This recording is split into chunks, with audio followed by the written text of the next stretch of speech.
Hello everyone. So this is second lecture of unit first. Topic is generalized coordinate. किसी particular system particle की dynamics को study करने के लिए हम Newton's law of motion use करते हैं. जब हम न्यूटन्स लॉ ऑफ मोशन को अप्लाई करते हैं तो we have to choose Cartesian coordinate system. In case of dealing with the motion of particle under central force, in case of motion of particle under central force, we have to use polar coordinate system. Next point,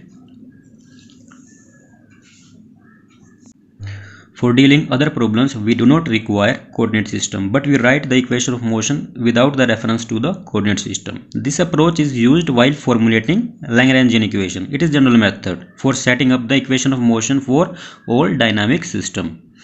This method solves to some extent the difficulties met in the case of Newton's law of motion while solving the problem. Next is the basic definition of generalized coordinate. Any set of coordinate which can be used to describe the configuration of the system is called set of generalized coordinate. So generalized coordinate की definition के अंदर बात आई थी configuration of the system की.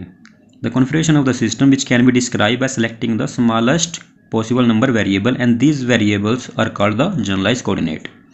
Next, in case of dealing with rigid body problem, we specify three Cartesian coordinate to locate the center of mass with respect to an external origin, and three angle coordinate relative to the origin at the center of mass. So total coordinate will be 6. Next is, in selecting a suitable set of coordinate, we must follow the following three principles. First is, their values determine the configuration of the system. This is the definition of generalized coordinate. Second is, they may be varied arbitrarily and independently of each other without violating the constant of the system. This relates with the degree of freedom. Third point is, there is no unique choice in the selection of generalized coordinate. Then our choice should fall on a set of coordinate that will give us a reasonable mathematical simplification of the system. इसका मतलब कि हमें ऐसे set of coordinate चाहिए जो हमारे system को easily simplify कर सके. So next is notation for generalized coordinate. Q1, Q2 up to Q1. So ये क्या है यहाँ पे n generalized coordinate है. Q ये इसकी notation है किसकी generalized coordinate की. When a particle move in a plane, it may be described by Cartesian coordinate xy or the polar coordinate r theta. So Q1 is equal to x, Q2 is equal to y in case of Cartesian coordinate system. In case of polar coordinate system, Q1 is equal to r is equal to square root x square plus y square. Q2 is equal to theta is equal to tangent inverse y by x. In case of spherical symmetry, it is useful to use spherical polar coordinates.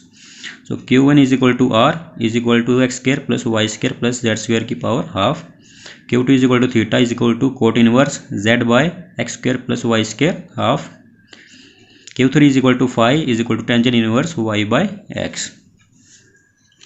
In case of coordinate system moving uniformly with velocity v in x direction, Q1 is equal to x minus vt, Q2 is equal to y, Q3 is equal to z.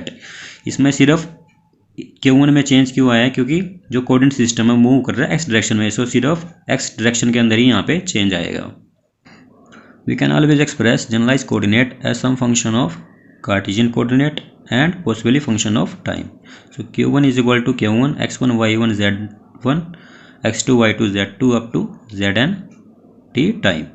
So this is for Q2 up to Q3n. For a system of n particle free from constraint which requires the specification of 3n generalized coordinate, if constraints are present, the number of generalized coordinate will be reduced accordingly. Next is, it must be possible to express Cartesian coordinate in terms of generalized coordinate and vice versa. यानी कि इसको हम reverse भी लिख सकते हैं. तो यहाँ पे Cartesian coordinate इस साइड आ जाएंगे और generalized coordinate इधर आ जाएंगे. So x1 is equal to x1 q1 q2 up to q3n t time. This is for y1 up to zn. The necessary and sufficient condition that the transformation from a set of generalized coordinate to the set of Cartesian coordinate is effective is that Jacobian determinant j of equation 1 be different from 0 to all point. इसका मतलब क्या है, ये condition effective कब होगी, जब j की value not equal to 0 होगी. So j Q1 Q2 up to Q3n upon में x1 y1 up to zn is equal to curly Q1 Q2 up to Q3n upon में curly x1 y1 up to zn is equal to determinant of curly Q1 upon में curly x1 करली Q2 upon में curly x1 up to करली Q3n upon में curly x1 करली Q1 upon में करली x2 करली Q2 अपॉन में करली x2 अप टू करली Q3n अपॉन में करली x2 up to curly Q1 upon में करली zn करली Q2 अपॉन में करली zn अप टू करली Q3n अपॉन में curly zn is not equal to 0। If the Jacobian determinant does not vanish, the coordinate qi are as effective as the Cartesian coordinate in describing the kinematical motion of the system।